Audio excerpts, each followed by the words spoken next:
In Borgo Altinate, pieno centro storico, non c'è nemmeno una telecamera di videosorveglianza. Assessori alla sicurezza presenti e passati di tutti i colori politici non hanno mai pensato fosse utile presidiare a distanza la zona che va dalla Porta Altinate al centro San Gaetano e che incrocia via Eremitani e via Zabarella. È qui che mercoledì pomeriggio è scorso il sangue con l'accoltellamento alla testa di un tunisino in un bar.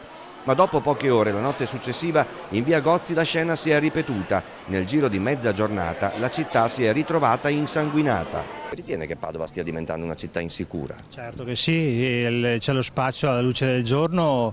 Noi che ci viviamo qua da anni praticamente li riconosciamo praticamente in senso buono, in senso che li vediamo che sono sempre loro a frequentare questi posti in bicicletta. Nascondono dentro le piante le dosi. Insomma, io non lascerei una creatura giovane andare in giro da sola e di sera specialmente. Non possono sicuramente controllare dappertutto, però si spera insomma, che alla luce di questi fatti ci siano più controlli. Sono 12 anni che vediamo sempre le stesse facce che girano. Tipo gente con le bici strana. Che non va in bici al lavoro. Esatto. Cosa fanno?